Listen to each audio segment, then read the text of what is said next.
Salut Bertrand. Bonjour, c'est Bertrand. Tu vas bien? Ah bah écoute, ça va très bien et toi? Écoute, ça va. Ça va. On vit dans un pays qui est de plus en plus sous la coupe de Schtroumpf.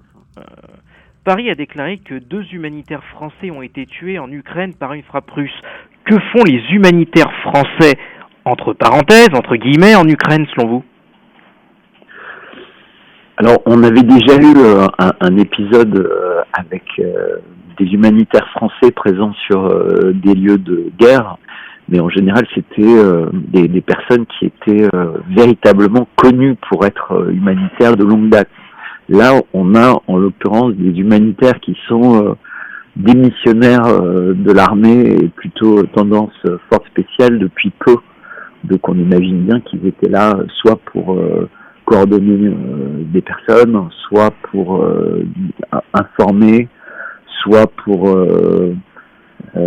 faire un type d'humanitaire tel qu'il est présenté par nos présidents, parce qu'il faut bien réaliser que le message officiel au niveau de l'Union européenne, au niveau des présidents les plus actifs des pays européens sur l'implication financière et en livraison d'armes, etc., est humanitaire. C'est-à-dire que leur message, c'est de sauver l'Ukraine pour sauver l'Europe et le monde. Donc, en réalité, on est véritablement dans une inversion de langage. Ils ne mentent pas en disant humanitaire, puisqu'en fait, ils pensent que tous leurs actes, tous nos actes, entre guillemets, à nous, l'Occident, sont des actes humanitaires. Je vous rappelle qu'en termes d'humanitaire, on a eu le droit à l'injection, c'est un acte d'amour. Donc, faire la guerre par procuration ou même faire la guerre directement à la Russie, aujourd'hui, pour ces gens-là, et ils essayent de mettre cette musique dans nos têtes, c'est un acte humanitaire, mais également humanitaire pour les Russes. Je vous rappelle qu'au début de l'opération spéciale, tout le monde disait sur les plateaux, les Russes vont se libérer de cette situation qui est en réalité un désastre pour eux-mêmes et ils vont s'en rendre compte. Et donc on sait qu'il y a des forces. Donc les mots en fait sont dans l'inversion. Donc on sait que s'ils utilisent le mot humanitaire, eh bien c'est l'inverse en fait. C'est-à-dire qu'il faut bien comprendre que ces personnes faisaient partie d'une guerre. Et que font habituellement les Français officiellement envoyés en Ukraine par Paris? Quelles sont leurs responsabilités?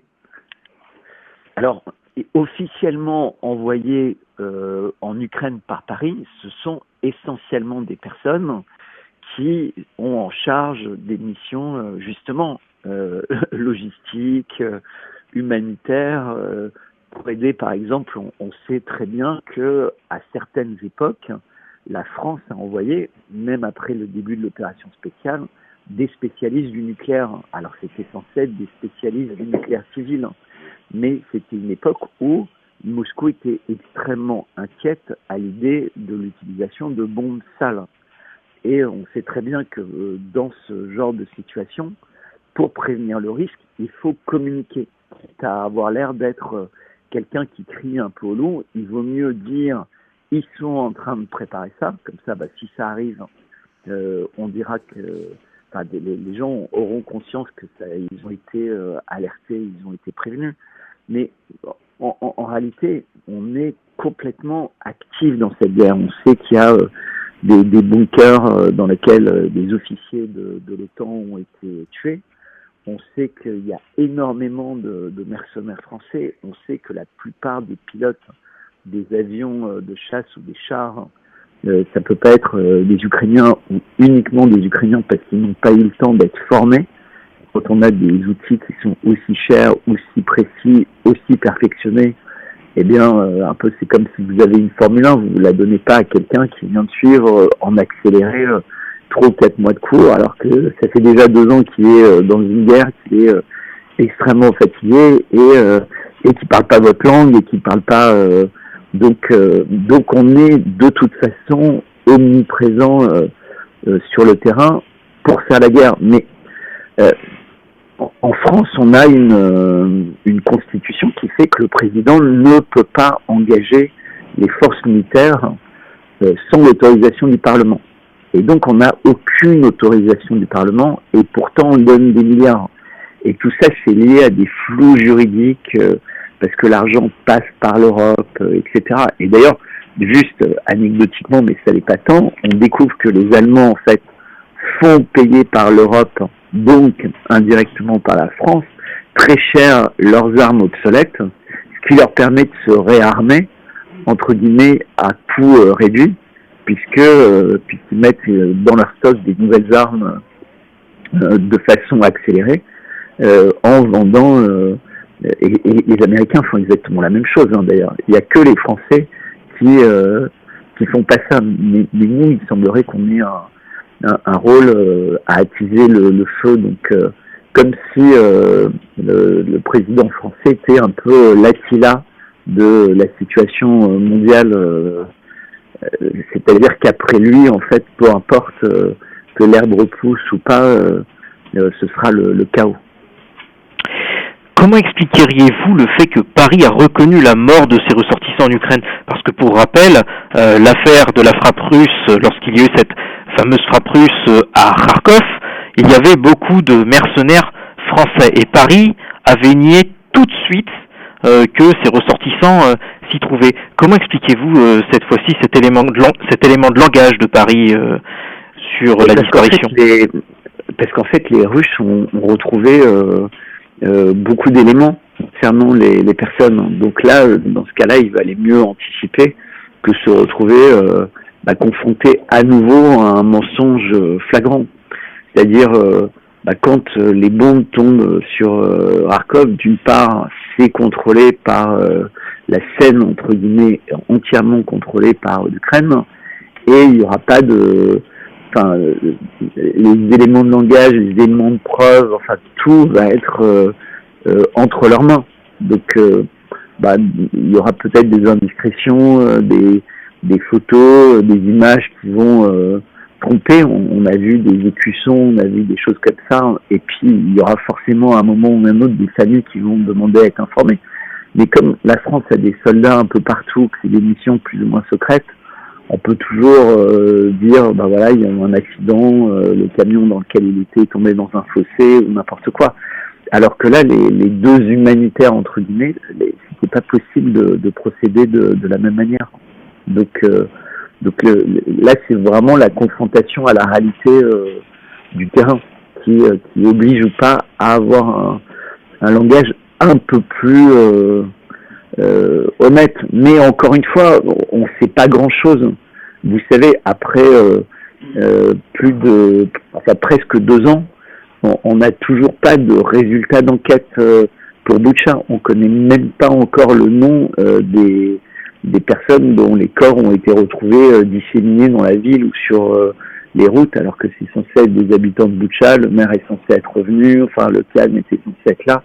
Donc on voit bien que de toute façon, on peut avoir que des faisceaux d'indices, des intuitions, des impressions, mais tout est fait pour qu'il n'y ait pas de vérité, entre guillemets. On est vraiment dans le règne du doute, et le doute profite toujours à ceux qui ont les médias dominants, parce qu'en fait, ils écrasent de leur narratif toute réflexion logique qu'on essaie d'avoir en ce moment ensemble au téléphone. On va passer au sujet des mercenaires. Paris dément toujours la présence de mercenaires français en Ukraine, alors que dans le même temps, des médias français, on ne va pas les citer, ont eu l'occasion d'en interviewer certains. Pourquoi Paris, même lorsqu'elle est mise devant le fait accompli, refuse toujours de reconnaître que des mercenaires français sont bel et bien présents en Ukraine? Alors peut-être, avant même de parler des mercenaires français, je rappelle qu'un grand nombre de pays de l'Union européenne sont extrêmement fiers de former en leur sein des soldats ukrainiens, en grand nombre. Donc ça, c'est la première chose, mais c'est vrai aussi pour l'Angleterre. La deuxième chose, c'est qu'on a eu énormément d'émissions télé au moment du début de la guerre à Gaza, où qui montrait qu'en fait, en urgence, il y avait des formateurs israéliens et des personnes qui étaient rappelées en urgence en Israël pour rejoindre les forces sur le terrain, former et reformer, entre guillemets, tous les appelés. Et il y avait une espèce d'inquiétude en disant mais qui va les remplacer?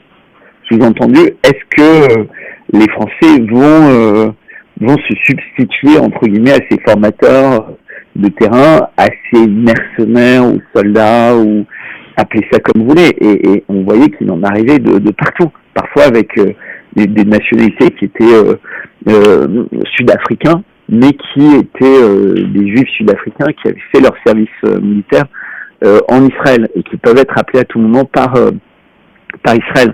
Donc la France, c'est exactement pareil, c'est-à-dire qu'on est hyper engagé, mais si vous voulez, le statut de mercenaire dans la guerre, c'est pas du tout le même statut que soldat d'active. Donc beaucoup d'armées créent des statuts un peu bâtards, sans doute avec où la personne démissionne. Enfin, on se rappelle de généraux américains qui avaient été faits prisonniers à l'époque de Mariupol, mais qui étaient censés être démissionnaires depuis quelque temps de l'armée, qui s'était engagée à titre volontaire au sein de l'armée ukrainienne. Donc, de toute façon, comme le passage de militaire d'active à mercenaire, c'est juste de la papasserie, à tout moment, en fait, toutes ces choses-là peuvent être truquées. On sait très bien que, quitte à faire une petite pirouette, on a plein de questions de genre, par exemple, en France, et qui ne sont possibles que parce que des papiers ont ou auraient été truqués. Donc vous imaginez pour des mercenaires d'actifs ou pas, enfin la facilité de tromper. Donc ils peuvent mentir parce qu'ils sauront créer les preuves qui font passer leurs mensonges pour des vérités. Mais c'est vrai dans chaque camp. C'est-à-dire qu'on peut imaginer que tous les camps peuvent faire la même chose. C'est juste que depuis quelques mois, on a appris à comprendre sur tous les sujets importants que malheureusement, on était, comme l'a dit Lavrov, Poutine et d'autres, et Trump aussi aux États-Unis, mais on est dans l'empire du mensonge. Et celui qui le dit de la façon la plus flagrante, c'est Elon Musk, qui dit absolument tout ce que les gens qui sont appelés complotistes disent depuis 5 ans est pire que ce qu'ils imaginaient. Et il ne parle pas que de la période Covid, il ne parle pas que de ce qui se passe en ce moment en Ukraine ou de ce qui se passe à Gaza. Il parle véritablement de tous les sujets. C'est-à-dire que le mensonge est devenu la religion des pouvoirs officiels dans beaucoup de pays. Ça l'a toujours été, mais ça atteint des proportions complètement déjantes, au point, comme vous le faites dans votre question, vous soulevez des incohérences flagrantes. Mais ça passe. Je vais vous poser une dernière question. Dans le droit pénal français, on va rappeler quand même que le mercenariat est interdit. Et face à cette question, parce que je rappelle qu'il y a eu et il y a toujours des brouilles diplomatiques entre Paris et Moscou. D'ailleurs, au moment où nous enregistrons cette interview, on a appris que l'ambassadeur de Russie en France, Alexei Meshkov, sera convoqué par le Quai d'Orsay, notamment par rapport au décès de ces 2 ressortissants français que Paris considère comme des humanitaires. Et justement, concernant le mercenariat, par rapport à ces Français qui s'engagent au sein des forces armées ukrainiennes, la France ne les considère pas comme des mercenaires, mais, c'est intéressant, comme des volontaires. Et, autre fait intéressant, ces derniers ne sont pas inquiétés à leur retour en France, sauf dans de rares cas pour d'autres motifs. On va se rappeler, en avril 2023, 2 ressortissants français avaient été interpellés à leur sortie du bus, donc à peine arrivés sur le territoire français, en possession de matériel de guerre. Et donc, est-ce que l'on peut parler dans ce cas d'un deux poids deux mesures? Alors deux choses.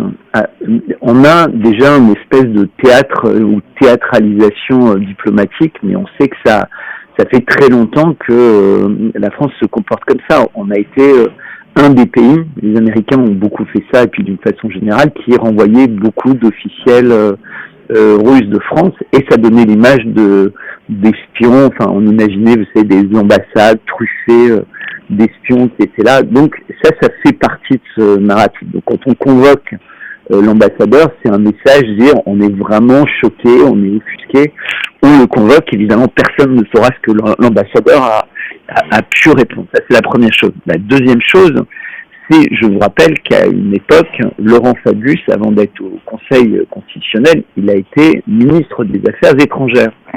Et il trouvait que d'une part, il y avait des bons et des mauvais terroristes, et là je parle de la Syrie en particulier, mais surtout, en fait, il était d'accord pour que des Français aillent faire la guerre comme mercenaires contre Bachar el-Assad. C'est-à-dire que, en fait, il y a des bons moments pour devenir mercenaire et ne pas être inquiété, et il y a des mauvais moments pour devenir mercenaire.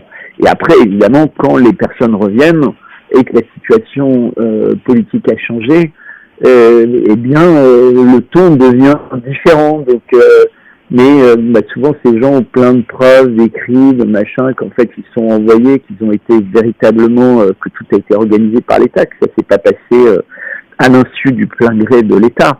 Mais il y a un film français, d'ailleurs, mais c'était sur l'Afrique, c'était pas face à la Russie, c'est Le Professionnel avec Belmondo, et on comprend très bien comment tout ça se passe. Ça n'a pas changé.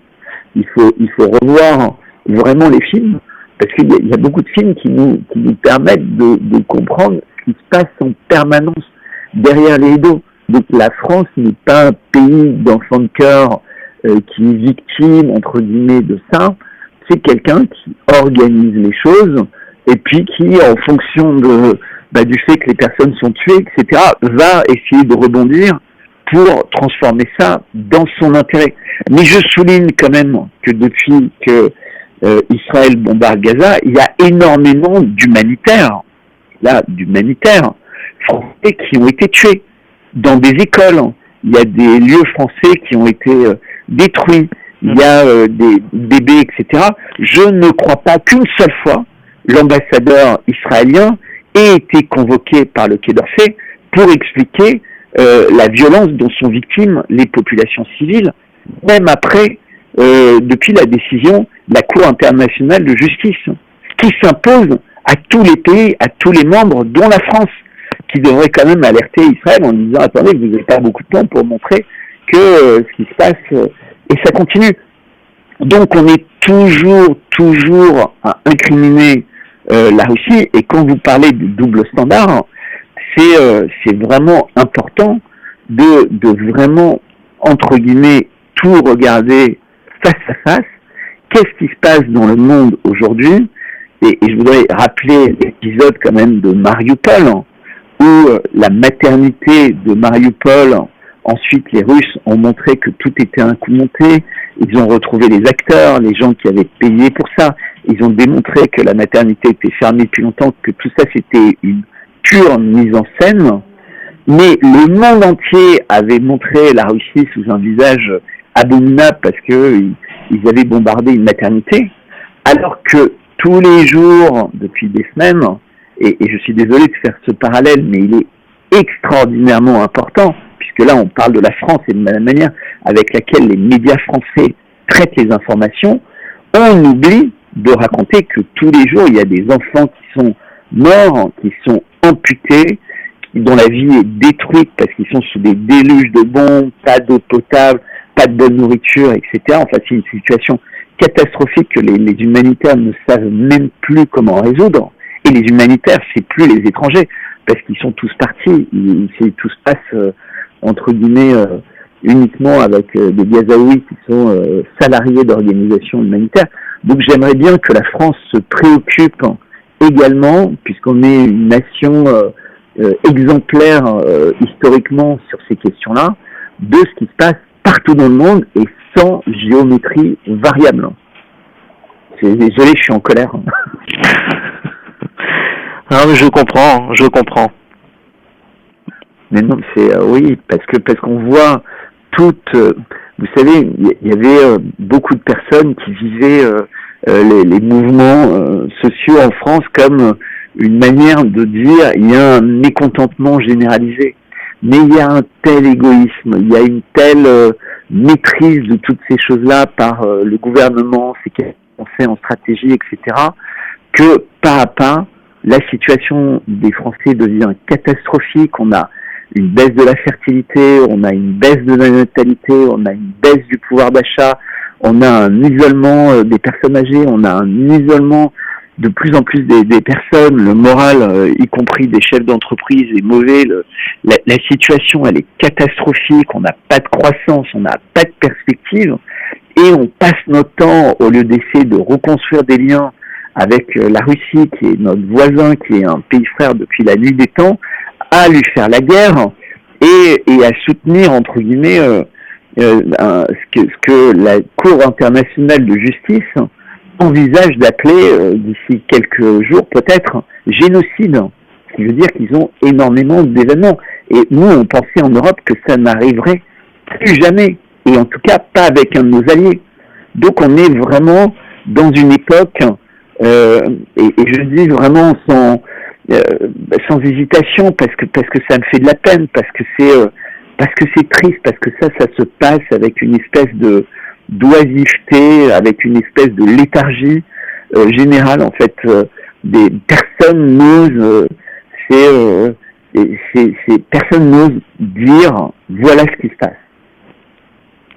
Et merci de me poser ces questions et de me laisser parler. Ben écoutez, merci Bertrand Scholler pour vos réponses très pertinentes, puisque maintenant on est en off. Parce que tu sais, les médias d'opposition, ils cristallisent autour d'eux.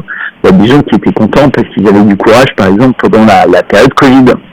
Et puis subitement arrive la période deuxième et ils prennent une position complètement opposée.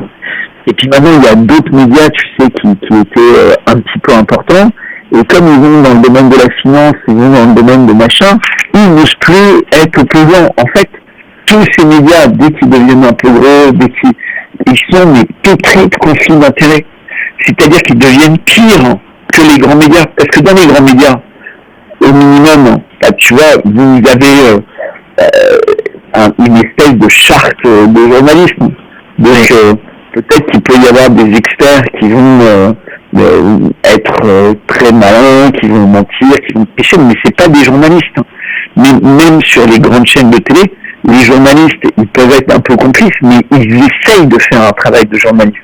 Mais dans les médias d'opposition, ils n'ont aucune de ces contraintes. Et ce qui fait qu'en fait, moi je vois, parce que je discute avec pas mal de monde, et les gens sont complètement perdus, ils sont déstabilisés, ils ne savent même plus à quel sens se vouer. Et donc ils recommencent à regarder les grandes chaînes, parce qu'à la limite, sur les grandes chaînes, il y a des reportages sympas sur la campagne, la levée, enfin tu sais, dans les informations maintenant, c'est de plus en plus des espèces de publi-reportages, et au moins ils passent un bon moment.